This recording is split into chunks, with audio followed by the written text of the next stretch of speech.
En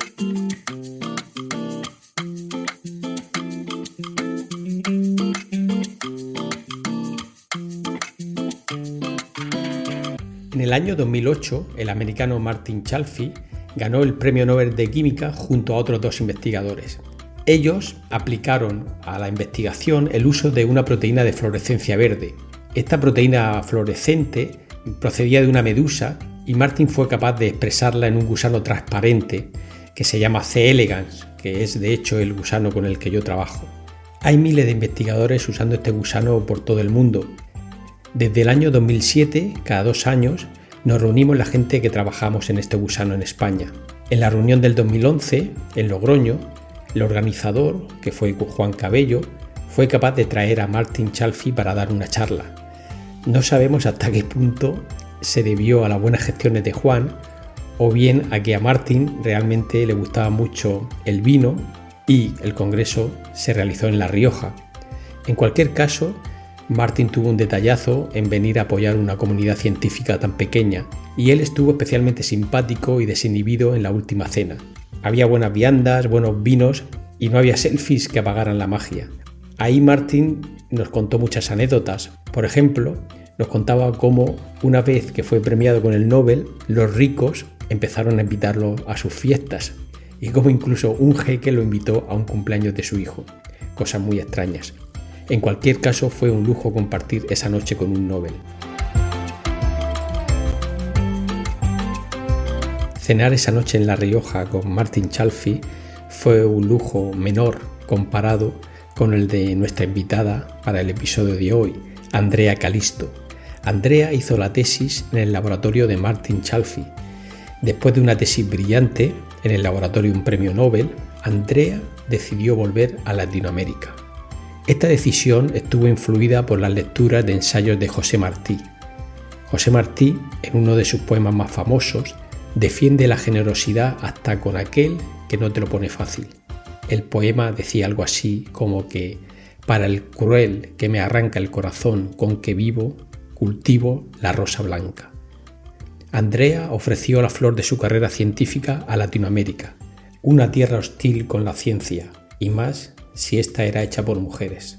Podríamos decir que Andrea Calisto, que ahora es subdirectora de un centro de investigación en Valparaíso, en Chile, cultiva una rosa blanca para la ciencia en la tierra que la vio nacer.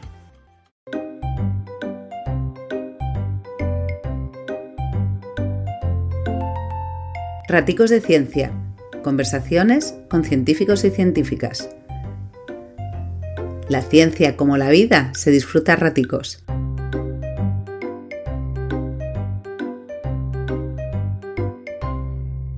Buenas tardes, Andrea. Buenas tardes. Muchas gracias por tu tiempo, por adelantado. Estos días te hemos robado muchísimo tiempo todos, porque bueno, para los oyentes que sepan que hemos estado en un congreso latinoamericano de C. elegans que has organizado y bueno, has sido como muy requerida por todo el mundo. Y siempre has estado dispuesta a atender a todo el mundo, doy fe de eso, y con una sonrisa en la cara, ¿no? Y yo creo que yo soy ya el último pesado que...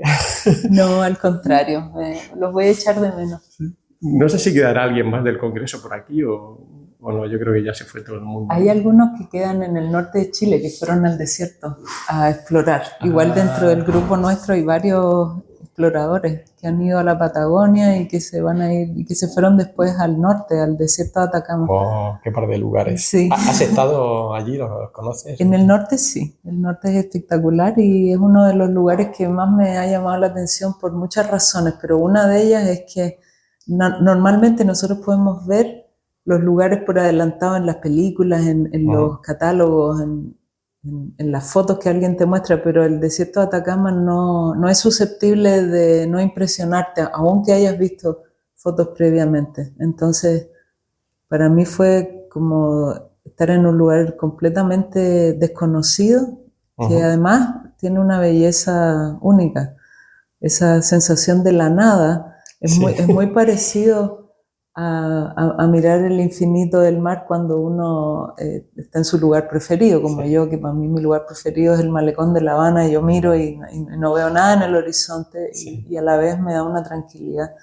Yo descubrí que para mí eso era fundamental porque me hacía sentir infinitamente pequeña y eso a mí me relaja. Yo creo que la importancia de un ser humano en un momento determinado es abrumadora. Entonces, lo que más me gusta es esa sensación de diminutez es cierto, que el desierto te la da, digamos, sí. Y el mar también. Quizá por eso nos gusta tanto ir a la naturaleza, a ver montañas y demás, para sentirnos un poco pequeñitos, sí. ¿No? Sí. Y luego Atacama tiene la singularidad de que es un lugar donde la gente va a ver los cielos. Sí. No sé si tuviste la oportunidad de...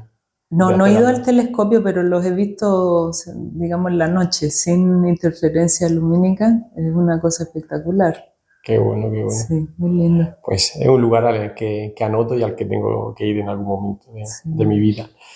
Justo antes me decías, ¿no?, que te viene bien el ir a estos lugares pues para sentirte pequeña, porque en algunos momentos sufres pues de ser el centro de muchas cosas, ¿no? Y esa es una de las particularidades tuyas que pueden interesar a mucha gente. Como estos días hemos estado también hablando en el Congreso del papel de la mujer en la ciencia, y tú eres una mujer que, bueno, ahora hablaremos de tu carrera, pero ahora mismo eres subdirectora de un centro de investigación en Valparaíso, el Centro Interdisciplinar de Neurociencias, en una situación de prestigio y de poder. Cuéntanos cómo llevas ese papel de representar a la mujer en la ciencia, porque imagino que muchas estudiantes se mirarán en ti y le aliviará mucho el ver que tú estás aquí de codirectora de este centro tan prestigioso, ¿no? Sí, bueno, gracias por darme el espacio para hablar de eso.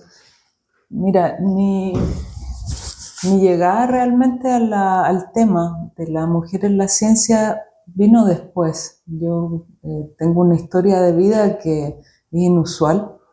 Por ejemplo, yo fui criada por un hombre, que es mi padre. Entonces, para mí los roles de mamá, papá, hombre, mujer son distintos al estereotipo. Interesante. Entonces, para mí, yo nunca, además yo me crié en una sociedad absolutamente meritocrática, y para mí las reflexiones que yo tenía acerca del rol de la mujer en la sociedad, porque la ciencia es un subcapítulo de eso, estaban fuertemente permeadas por mi historia de vida. Por lo tanto, yo sentí siempre una libertad y una tranquilidad en las cosas que quería hacer. Para mí no era una cuestión de género, era una cuestión de dedicación, de disciplina. Entonces, ese fue mi camino. A mí me gustó siempre mucho estudiar y era un estandarte que para mí era acarreado con mucha dignidad y con mucho gusto.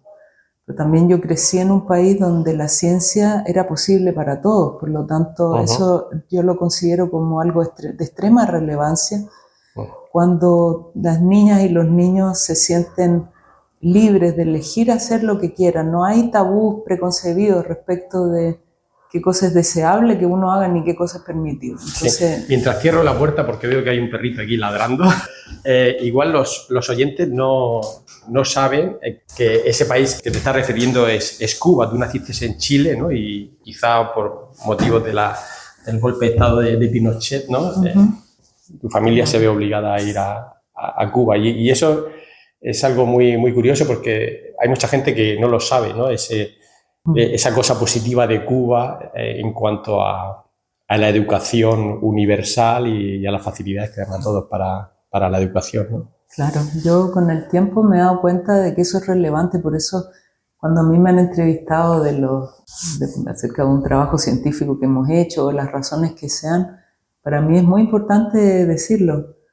Es como la canción que dice, yo quiero saber de dónde son los cantantes. Eso es importante, porque eso te define tu historia de vida más temprana y te setea de alguna manera el cableado de tu cabeza. Sí, yo tengo un origen poco ortodoxo.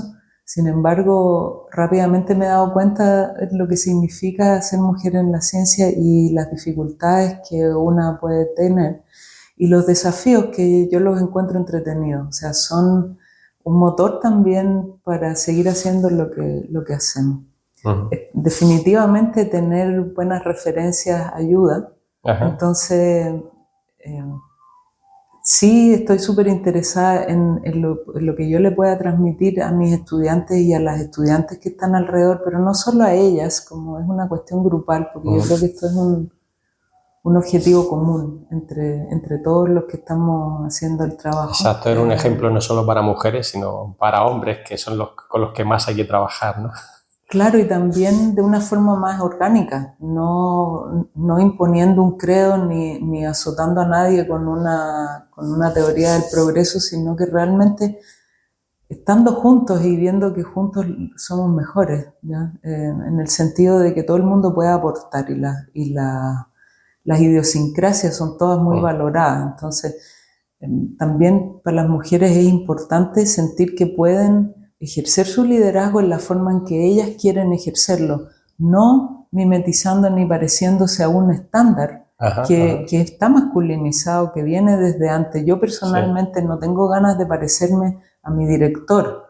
Yo quiero ejercer mi liderazgo en la forma que me quede más cómodo, como yo quiera y pueda. Es decir, hay cosas que por supuesto uno siempre tiene que reparar en el camino, pero no con esa mirada de que mi objetivo es parecerme a nadie. Eso además es muy estresante. Entonces yo creo que es la mezcla, y en ese sentido tengo la suerte también de que mi codirector es una persona que lo ha entendido de esa manera, y entonces hace mi vida fácil porque él entiende que nosotros codirigimos. Entonces eso también ha sido una transmisión importante. Que sois un equipo de dos. Es un equipo, exactamente. Sí, estos procesos de cambio estructural y cambio de mentalidad es totalmente diferente a los procesos o a los proyectos científicos que son de 3, 5 años y empiezan y terminan y se cierran y hay un avance normalmente claro. Estos procesos de cambio de mentalidad se llevan normalmente una generación o 2 generaciones, y yo creo que es muy importante quizás que no te atrape la ansiedad por tener un resultado inmediato, y quizá tú ya estás viendo pequeños resultados, pero estoy seguro que al final de tu carrera, cuando mires atrás, dirás, lo que hemos conseguido, ¿no? Sin darte cuenta, ¿no? Claro. ¿Tú tienes esa esperanza o estás notando ya en el poquito tiempo que estás un poco liderando todo este movimiento de mujeres en la ciencia, notas ya pequeños avances? Sí, yo noto muchísimos avances, sobre todo he notado avances positivos en mis compañeros y también en las personas no binarias, realmente en el todo de la... No nos hace falta realmente saber cómo cada quien se identifica para respetarlos. Entonces, yo siento que cuando uno es auténtico, auténtica, las otras personas tienden también a la autenticidad, se relajan. Sí. Y eso es súper relevante para poder crear, como veníamos hablando hace un rato, que uno tiene que tener un espacio mental protegido para poder crear, para sentarte y dejar que tu mente avance sin los tropiezos, de estar preocupado de si tu existencia vale, de si vas a ser aceptado o no, etc. Entonces yo creo que eso es súper relevante en el proceso creativo, que los estudiantes en general, los postdocs y nuestros colegas científicos se relajen respecto de su yo interno y puedan realmente enfocarse en la creación. Y eso es lo que a mí más me atrae, digamos, esos procesos de cómo al cambiar la forma en la que vamos pensando también nos vamos cambiando nosotros mismos. Por ejemplo, una cosa que para mí ha sido muy valiosa es que yo reconozco que a mí me gusta mucho aprender de las mujeres con las cuales trabajo, cómo vienen, qué es lo que están pensando cuando son generaciones distintas. Informarme de eso, porque es muy clásico el choque generacional entre los mentores y los estudiantes, en donde los unos no entienden a los otros y las diferencias se toman como problemas. Y entonces lo que yo estoy más interesada es en demostrarles que nosotros sí queremos escuchar qué es lo que ellos piensan, sienten, cómo se mueven, qué es lo que más los ayuda, para nosotros también incorporarlo en el día a día, lo cual de todas maneras implica un crecimiento. O sea, ahí mismo estás ya aprendiendo algo para tu vida personal también, porque también te vas a tener que relacionar con tus hijos que van a ser de la edad de tus estudiantes, etcétera, etcétera. Entonces, al final es una suma completa y a la gente le gusta mucho que tú de verdad genuinamente estés interesado en lo que ellos piensan y te dan esa información de manera gratuita. Y ahí, cuando hablas con científicos es verdad que muchas veces se escucha esto de, bueno, es que las nuevas generaciones ya no es como antes, y lo hacen como de una manera un poco infravalorando, ¿no? Las nuevas generaciones. Y por supuesto que las nuevas generaciones no son como las de antes, que es lo normal. Lo que tú tienes que hacer es, como tú dices, abrir la mente, hablar con ellos y ver cuáles son los intereses. O sea, cómo no van a ser las generaciones nuevas, diferentes, ¿no? Y eso es muy interesante. No sé si a ti te ha pasado alguna vez. Imagino que habréis hecho muchos eventos de mujer en la ciencia, a nivel de simposium, reuniones o este tipo de cosas, en los que se ve la mesa de debate y normalmente hay 2 o 3 señores blancos con su corbata sentados anunciando esto, ¿no? Y a veces cuando lo veo digo, es que este es el ejemplo del techo de cristal, ¿no? O sea, se hace este simposium, pero el que es decano, vicedecano, director y todo eso son hombres que vienen a abrir la jornada. Y yo me ha pasado un par de veces que los veo y digo, este señor no ha puesto una lavadora en su vida, este señor no ha salido ni una tarde antes del trabajo para recoger a sus hijos, ¿no? Y hay un problema de sinceridad en esto y de honestidad, y yo pienso que esto no se arregla con buenas palabras de un señor que es decano o vicedecano, sino que se arregla con el ejemplo. Se arregla con que ese señor haga actos sin más que de ejemplo de que realmente creen la paridad, no solo con la mujer, sino tú has abierto ahí otro melón que es el colectivo LGTBI, que en cierto modo están relacionados porque al final es una falta de consideración o de respeto. Claro, todo lo que no sea lo que se considera la norma. Que en realidad los científicos no deberíamos sufrir de eso, porque nosotros estamos muy conscientes de que la vida no es la norma, la vida está llena de excepciones. Sí, yo estoy de acuerdo contigo y yo creo también que a todos hay que tratarlos con suavidad, porque esto tiene que ver con cambios profundos, generacionales, a los cuales nosotros podemos acceder de manera más natural, también dependiendo cuál ha sido tu historia de vida. Por eso creo importante decir lo que dije al principio, que es que a mí me crió mi padre. Yo también tuve muchas influencias de mi madre, pero la figura principal era la de mi padre, y además de eso crecí en una escuela becada, en un internado. Por lo tanto, para mí la experiencia con el colectivo es primaria, es primordial, con los profesores y con mis compañeros y compañeras. Yo viví así como en una especie de comunidad desde que era muy chica, porque fui al internado con 7 años y de ahí nunca más dejé de ir al internado. Entonces esas son experiencias donde tú realmente experimentas la heterogeneidad y los problemas que se ejercen cuando al liderazgo no le gusta la heterogeneidad. Esas cosas las viví muy cercanamente, digamos, muy cercanamente, como cualquier ovejita que se sale un poco del ganado, le pegan un machetazo en la cabeza. Entonces esas cosas son violentas y te enseñan mucho desde chico. Entonces para mí, yo creo que todos tenemos que entender que los cambios generacionales son relevantes. Hay personas que no han accedido a entender, a comprender en el corazón lo que implica aceptar a los demás, porque su educación fue muy recia y fue muy dura, y ellos simplemente replican patrones. Ahora, en mi experiencia, la gente en mi comunidad están tratando y se dan cuenta de que es importante hacer cambios a favor de la inclusión, pero genuinamente les cuesta. Les cuesta muchísimo, y en ese sentido lo que yo creo que es importante es que cuando alguien reconoce que le cuesta, que le pase la responsabilidad a otra u otro que no le cueste tanto. Y eso Sí. yo creo que es la muestra de generosidad que uno necesita. Sí. Que digan, mira, lo que necesitan estos tiempos es una mente de este otro estilo, por lo tanto yo me voy a dar un pasito atrás, un pasito al lado. Y eso sí que es fuerte. Cuando uno de esos señores de blanco que tú dice, bueno, en realidad, gracias por invitarme, pero aquí la que debe de estar presidiendo esta sesión es esta mujer que está aquí o es esta persona que está acá. Y así es como se va ordenando el liderazgo real, porque eso es impresionante. Si alguien hace eso, tú lo respetas mucho más. Sí. La gente no lidera con el discurso, sino que con la acción concreta. Es muy interesante esto que dices de trabajar en la comprensión de esta gente que no nos gusta su comportamiento, pero hay que entender cómo han llegado ahí, porque eso al final ellos también lo van a percibir. Si alguien es un cretino y te enfrentas directamente con él, al final no va a haber un acercamiento, va a seguir habiendo distancia, pero si te acercas desde la comprensión y con ejemplos le haces ver cosas, ¿no? Es una batalla ganada. Yo creo que es muy interesante lo que dices.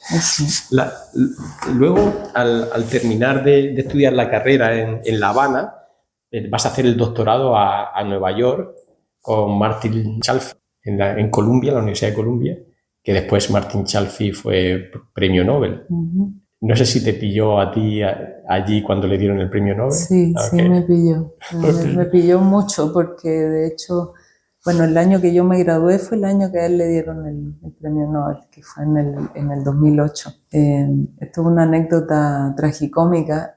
El día que estaba, porque los de la agencia Nobel te llaman desde Suecia en el horario en que para ellos hay que llamar, que es la madrugada de Estados Unidos. ¿Sí? Entonces ellos estaban llamando a Marty sin parar y él justo ese día había dejado su teléfono en cualquier parte. Entonces empezaron para avisarle que había ganado el premio Nobel y no lo pudieron encontrar, entonces empezaron a llamar a las personas del laboratorio. Y por alguna razón que yo todavía no logro comprender, porque mi número, yo no tenía celular en ese tiempo, o sea, tenía un teléfono fijo en mi casa. Yo no entiendo los motivos, porque yo no tenía mi número en las páginas blancas ni nada por el estilo, me llaman a mí. Y me despertaron en el medio de la noche y a mí nadie me llama a esa hora excepto cuando está ocurriendo una tragedia. Entonces, sí, verdad, qué susto, sí. El teléfono sonó y yo salté y me caí de la cama y dije, ¿qué está pasando? Y respondí totalmente dormida y me dijeron de la agencia que si yo era Andrea Calixto, si era estudiante de Marty y si tenía su teléfono. Y en ese momento, todavía estaba realmente con la mitad del cerebro en la cama todavía, le digo, esto tiene algo que ver con un premio importante. Y se empiezan a reír porque claramente yo estaba en un altavoz y entonces escucho la risa de todos los tipos. Y entonces le dije, mira, yo no tengo el teléfono del Marty. El teléfono del Marty está en el lab, está puesto en un teléfono de contacto y yo tendría que ir al lab a buscarlo. Entonces ellos me llamaron después de nuevo y bueno, ahí ya en ese lapso de tiempo el Marty se dignó a contestar. Se armó tremenda bulla y fue ese. Entonces sí lo tengo muy en la piel, porque esas cosas cuando uno se levanta así tremendamente en pánico, eso nunca se olvida, ¿entiendes? Una situación. Qué emoción, imagino que igual ya sonaría, ¿no? Pero claro, hay mucha gente que suena para el Nobel y se pasa la vida esperando, ¿no? En el caso de Chalfie, junto a otras dos personas, el descubrimiento y la aplicación de la GFP, de la proteína de fluorescencia verde, ¿no? Sí, él estaba en la lista hacía unos años. Y ese paso desde La Habana a New York para hacer el doctorado, ¿cómo se da? ¿Te consigues una beca, mandas tu currículum y te escogen? ¿Cómo ocurre eso? Bueno, me parece que en mi vida todo es poco ortodoxo. Yo lo hice al revés. Yo antes de irme a Estados Unidos, y tú de Cuba a Estados Unidos es muy difícil viajar. Entonces yo terminé la carrera, me vine a Chile y desde aquí postulé allá, pero yo quería ir a otro lugar que no era Columbia inicialmente. Yo postulé a un instituto que se llama Cold Spring Harbor Laboratory, donde estaban los ídolos de mi infancia académica. Y precisamente había una persona que a mí me interesaba mucho, que era muy joven, que es el Michael Hengartner. A lo mejor ustedes lo conocen, él descubrió SET9, que es BCL2 en los mamíferos. Y entonces él era mi ídolo personal. Y yo le escribí, le dije, quiero hacer mi doctorado contigo. Y bueno, nos entrevistamos por teléfono, le escribí una carta como de intención y me aceptó. Entonces yo me fui a hacer el doctorado a Cold Spring Harbor y luego Michael Hengartner, 6 meses después que yo estaba ahí, le ofrecieron una posición sumamente importante en Zúrich, en la Universidad de Zúrich, en Suiza.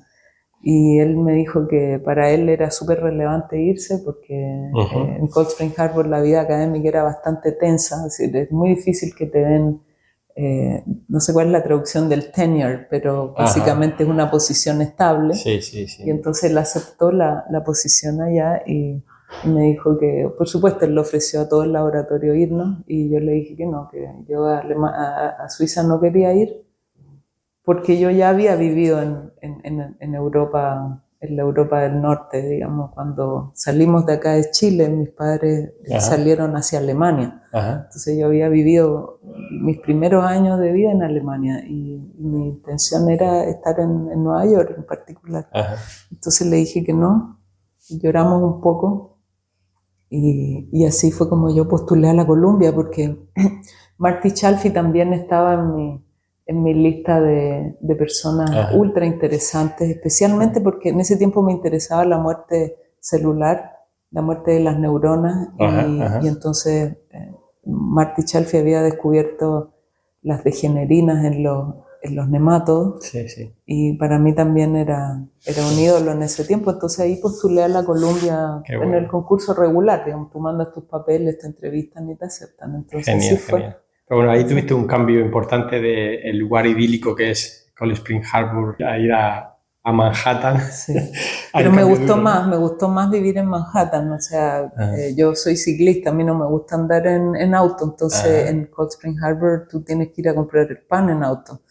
Y eso a mí me pareció súper distinto a la experiencia que uno tiene en cualquier país de Latinoamérica, que tú vas a pie o en micro o en bus a los lugares. Allá era obligatorio usar auto y eso fue el primer choque que tuve con la cultura suburbana estadounidense. ¿Y en Manhattan usabas bicicleta? Sí, bicicleta. Okay. Bueno, quizá la zona esta de Columbia es un poquito más relajada para eso.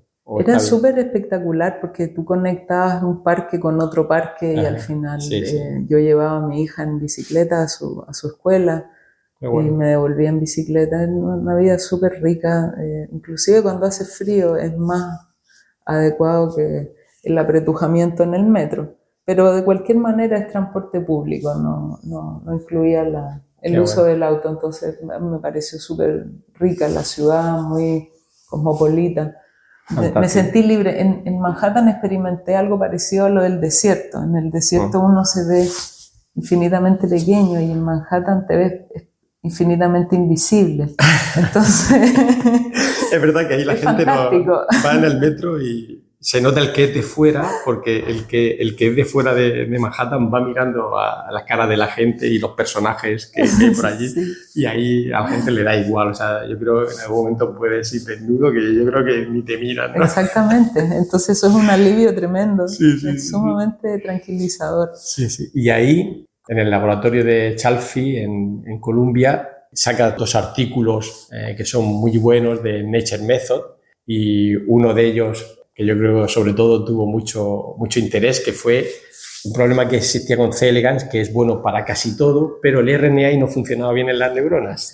Y mira por dónde tú descubres la manera de que funcionen las neuronas, ¿no? Pues poniéndole el transportador SID1 en las neuronas. El impacto que tuvo eso en el campo de la neurobiología en C. elegans fue tremendo. Imagino notarías que te catapultó un poco para posicionarte en el campo y para dar el siguiente paso después del doctorado. Pero entonces lo que me sorprende es que viniendo de un laboratorio de un Nobel, sacando artículos en Nature Method, teniendo impacto en el campo, tenía las puertas abiertas para ir posiblemente a casi cualquier laboratorio en Estados Unidos y decide volver a Chile. Sí, eso fue una decisión improbable.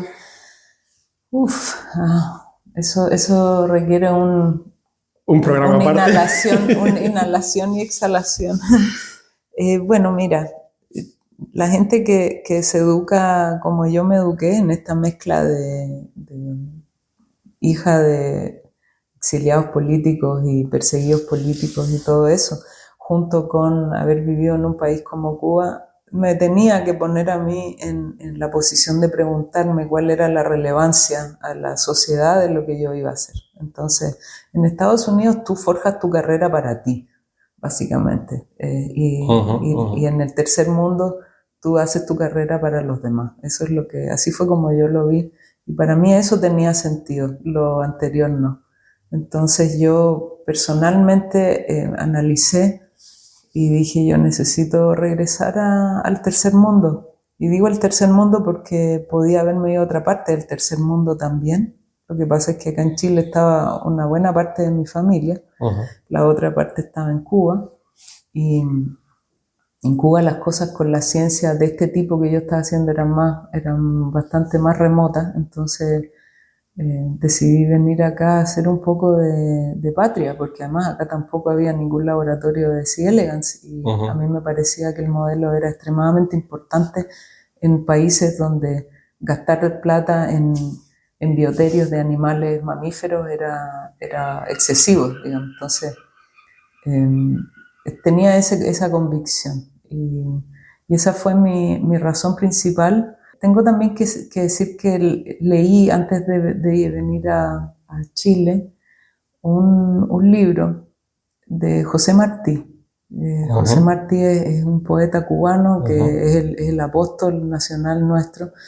Y Martí fue un revolucionario, pero también un poeta, y escribió también muchos ensayos importantes. Y uno de sus ensayos habla acerca de la educación en el exterior de los latinoamericanos. Y él disecta muy bien la importancia de que la gente que se va a educar afuera regresen. Y a mí aquello me conmovió. Entonces también a lo mejor alguien que esté escuchando se puede sorprender por eso, pero son esas pequeñas cosas que te tiran los hilos del corazón y que te dan sentido a las dudas y a las decisiones que uno toma. Las decisiones son como un lanzamiento de los dados a veces y alguna cosa como un poema o una línea de pensamiento te puede gatillar un cambio importante. Entonces Martí ejerció ese punto de inflexión para mí. ¿Él estuvo fuera de Cuba, Martí? Sí, Martí tuvo una historia de irse a los Estados Unidos también, entonces él hablaba desde Nueva York, una cosa que para mí me reflejaba 100%, porque también él vivió en Estados Unidos en el 1800, pero en el 2000 todavía estábamos pasando por las mismas cosas, ¿ya? Entonces su pensamiento es profundamente actual y a mí eso me conmovió. Ahora, fantástico. Hacer esos cambios tiene un precio altísimo, no es solamente el romanticismo que uno tiene. Entonces, muchas veces sí me lo pregunté, esta no es una historia de la perfección. Entonces ahí es cuando yo conocí, al venir a Latinoamérica, fue que me di cuenta que teníamos problemas extremadamente serios en tanto a las mujeres en ciencia, en tanto al respeto por ciertas cosas que acá se estaban pasando por alto de una manera muy dramática. Entonces mi regreso fue, yo entré con una alfombra roja y me costó mucho después.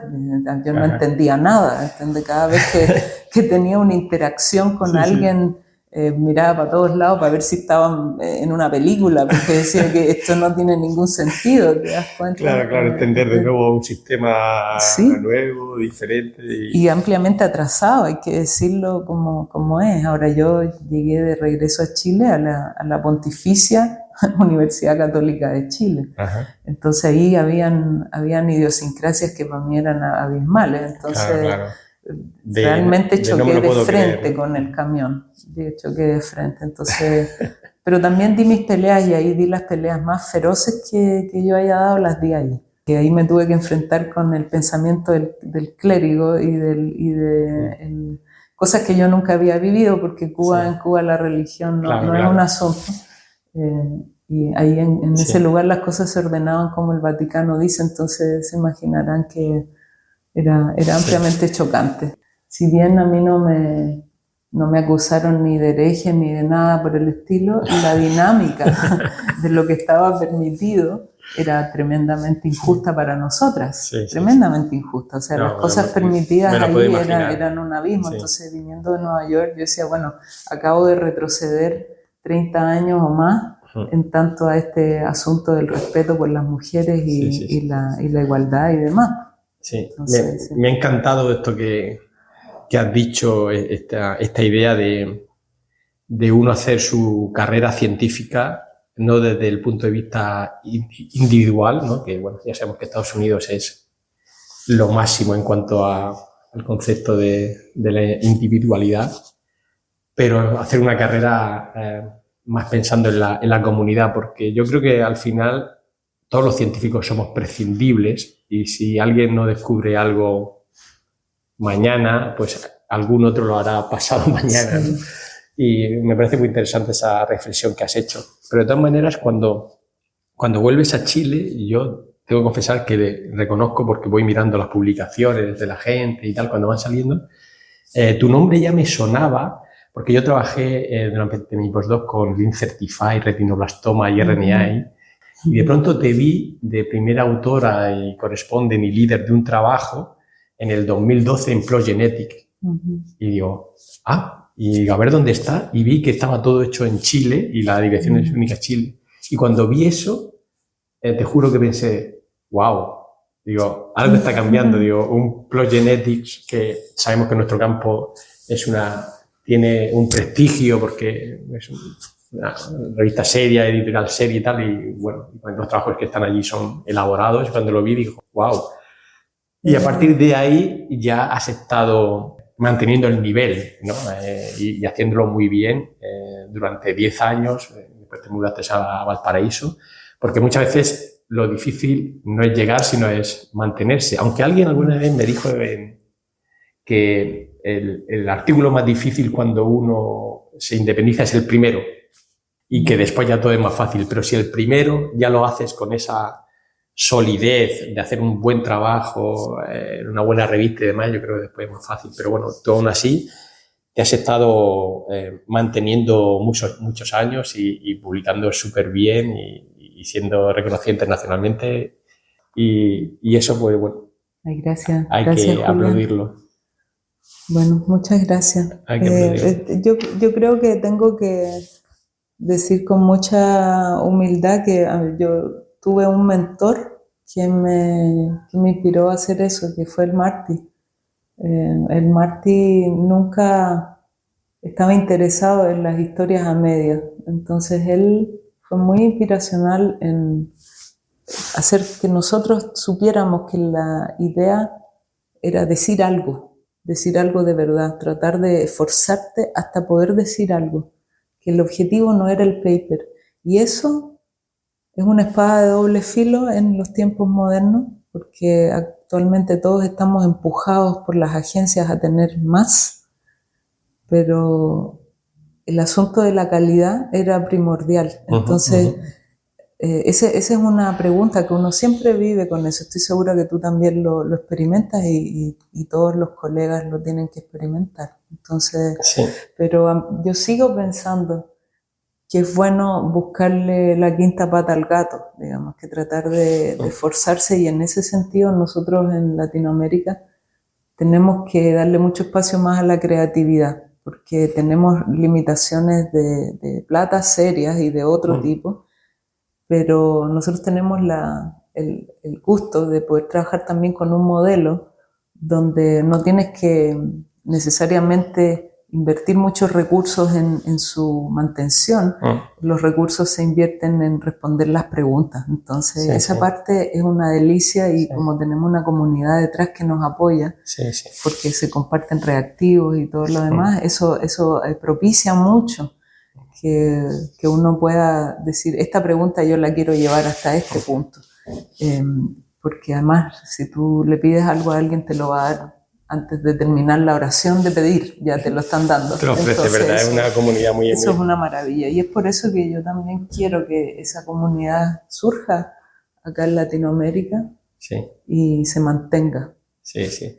Hemos hablado un poquito de tu ciencia y ya llevamos mucho tiempo, pero para terminar sí que me gustaría comentar un poquito porque me parece muy interesante de todo lo que haces. Si alguien que nos escuche en algún momento quiere indagar en esto, pues puede entrar en las bases de datos y PubMed y verlo, pero básicamente a ti te ha estado interesando cómo la dieta puede tener un impacto en los organismos, en los fenotipos celulares, y uno de los trabajos que me parece más interesante es en el que demuestras que distintos tipos de bacterias que generan distintos metabolitos influyen en la muerte neuronal. Y tengo que reconocer que cuando vi ese abstract me bajé el paper ayer porque dije, vamos a ver esto cómo lo ha hecho, ¿no? Porque si tú me quieres demostrar que la dieta realmente influye en fenotipos de las neuronas y demás, al final tú tienes que ver qué metabolitos está generando esa dieta y tienes que hacer metabolómica. Digo, y metabolómica es súper difícil, según he escuchado. Y me pongo a mirar el artículo y ¡pumba! Tienes la metabolómica. Tienes la metabolómica hecha súper bien, lo estoy mirando. O sea, uno cuando lleva ya muchos años en esto, cuando ve una figura y ve unas leyendas, ya dice, bueno, esto está bien hecho. ¿Fue muy complicado lo de la metabolómica? No, para mí no, porque lo hice con mi amiga Paula Burdizo de Argentina. Esas son las redes latinoamericanas espectaculares que uno tiene. La historia es esta. Yo fui a un congreso en Brasil y el director en ese momento del Instituto de Biología Molecular de Rosario iba también al congreso. Y como ustedes pueden imaginarse, nosotros nos ayudamos llevando cepas y reactivos de un país a otro en la mano. Ese es como el estilo de correo que usamos los gusaneros, ¿ya? Nos prestamos cosas. Y yo siempre en mi laboratorio tiene la librería de RNA de interferencia y también tengo muchas cepas. Entonces yo le llevo cosas a mis amigos argentinos, a los brasileños, que sí, en ese viaje fui particularmente cargada, entonces le paso al director del instituto, que no es un gusanero, un paquete para mis amigos de Rosario, que sí son gusaneros, entonces él sirvió de burro en esa ocasión, y yo le dije, mira Alejandro, yo necesito hacer esta metabolómica porque necesito saber qué metabolitos son, la diferencia entre una bacteria que protege las neuronas de una que no, y me dijo, bueno, yo soy el director del núcleo de metabolómica en Rosario y te voy a conectar con Paula. Entonces conocí a Paula y realmente la quiero mucho. Paula es extraordinaria, es una mujer de bajo perfil y con un power científico tremendo, y lo que hicimos fue mandar a una estudiante para allá que hizo los extractos en Rosario y los procesaron ahí mismo. Y yo con Paula he seguido colaborando, se volvió mi partner. Qué bien. Porque ese es un protocolo obligado que uno tiene que hacer. Y yo además tenía una colaboración con Alemania, pero me gustó mucho hacerlo con Argentina. Fantástico, es simplemente cruzar la montaña y somos hermanitas científicas ahora. Recientemente sacamos otro paper donde la metabolómica hermanitas también científicas. Está. Qué bueno. Sí, donde la metabolómica también está. Y claro, nosotros tenemos que entender, y ella me ha dado clases a mí de cómo...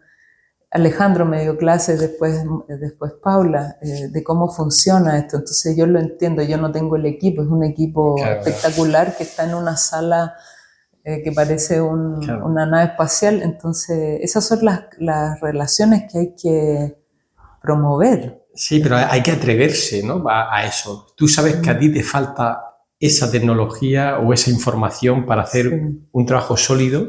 Y empiezas a escarbar y lo consigues. Cuando yo creo que la mayoría de gente quizás se acomoda y dice, no, eso es muy complicado para mí, y lo publicamos tal cual, ¿no? Y eso tiene mucho valor. Este trabajo fue particularmente importante y además me reafirmó algo que yo siempre he pensado de las colaboraciones, que hacer una colaboración no es fácil, todo el mundo quiere que tú hagas colaboraciones, pero para colaborar con alguien tú tienes que confiar en esa persona tiene que confiar en ti y tiene que desarrollarse ese sentido de urgencia también. Entonces, por ejemplo, cuando yo le escribo a Paula y le digo, ¿qué pasó? Que tengo duda con estos datos, ella en 2 segundos me llama por teléfono. Entonces, rápidamente lo resolvemos, no importa si estoy andando en bicicleta o qué hablamos. Un compromiso. Claro, entonces eso para mí ha sido extremadamente rico, porque es una, como te digo, es mi hermanita científica porque la relación es casi familiar en el sentido de que me da prioridad. No me dice en 2 semanas volvemos a hablar porque ya se me fue la idea. Entonces, bueno, eso ha sido crucial, encontrar esos puntos de anclaje y cuidarlos. No, sí. No hablar solamente para la colaboración, también hablamos para decirle feliz año nuevo y todas esas cosas, ¿no? Qué bien, qué bien.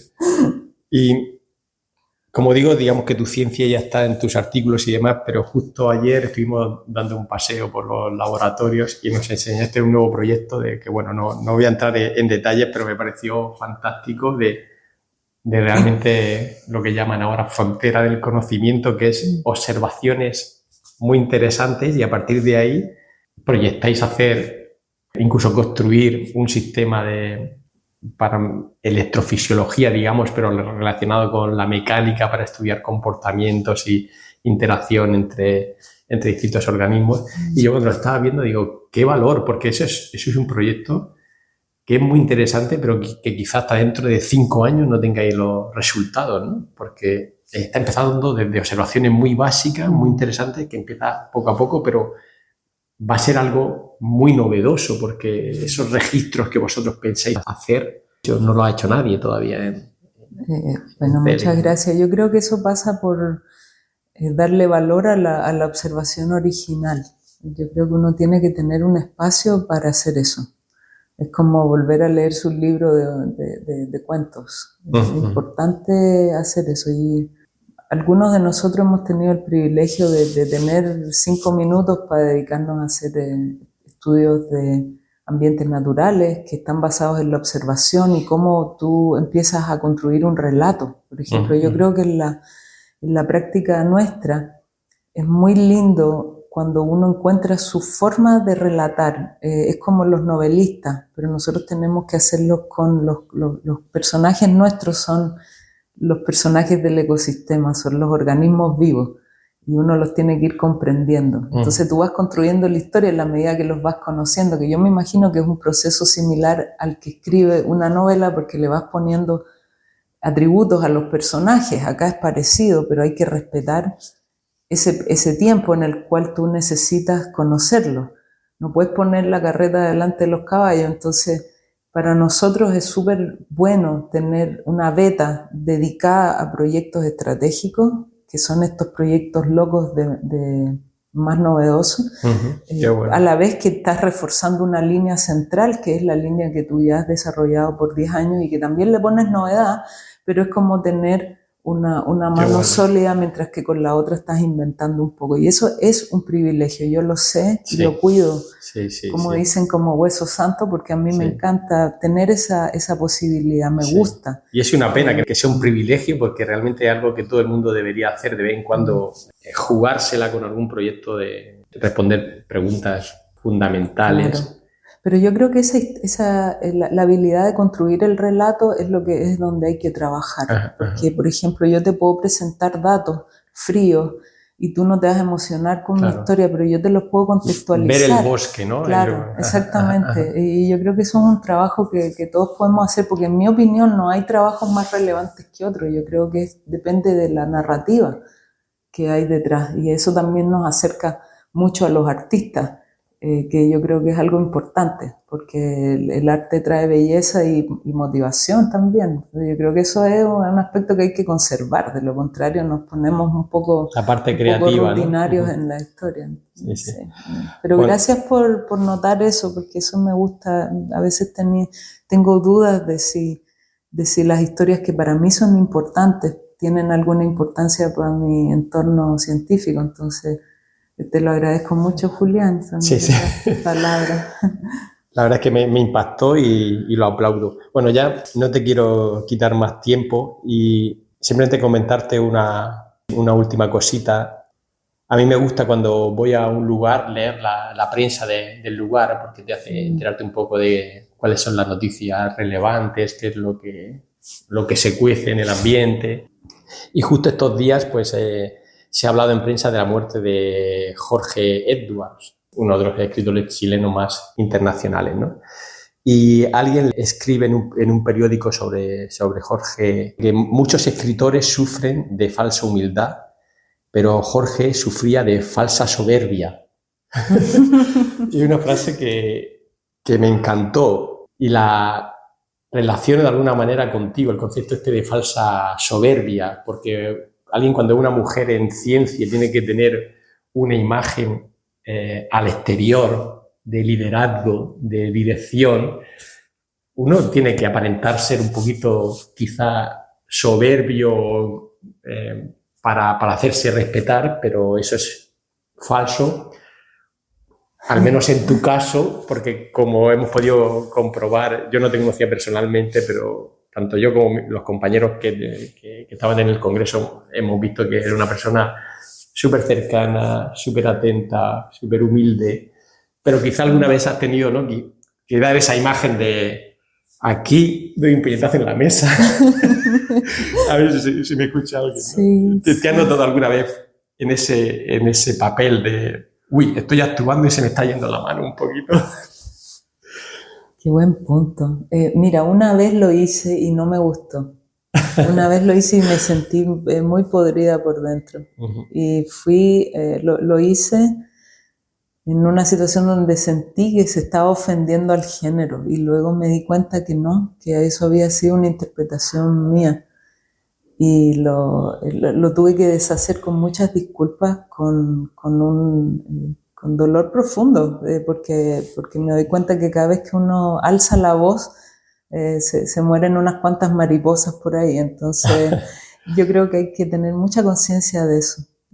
Y cuando yo creo que la gente más dura necesita más ternura, porque tú te das cuenta que es una cáscara que están poniendo allá afuera, porque al final si tú los tocas y dices ¿cuál es el tema realmente? Capaz que hasta se pongan a llorar. Entonces en general mi estilo es un estilo que me queda a mí cómodo.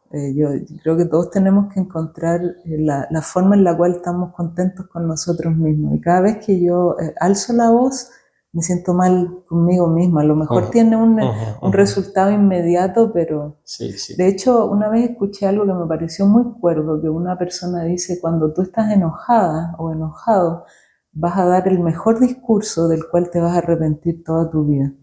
Entonces uno se sube al carro de las pasiones y después tú dices: ¿para qué hice eso? Si me siento más cómodo hablando despacio, y si la gente no te quiere oír, no te quiero ir, digamos, no hay mucho que hacer ahí. O también hay otros que dicen que hay que matarlos con ternura. Creo que esa es la mejor frase, pero también hay cosas que no vale la pena, hay peleas que uno no tiene que dar y las dará en otro momento, pero hay que ir a dormir con uno mismo, ese es el asunto. Qué bueno, pues matamos con ternura esta conversación y la terminamos aquí. Lo he disfrutado muchísimo. Yo están también. Escuchando las gaviotas, porque estamos al lado del Pacífico, en una casona del centro que es preciosa, con una luz ahí fuera tremenda, tomando un cafetito, y lo he disfrutado mucho, mucho, mucho, y muchas gracias por tu Julián, tiempo. muchas gracias a ti.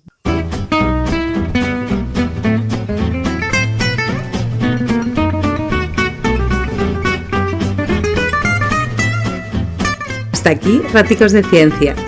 Te esperamos en el próximo podcast.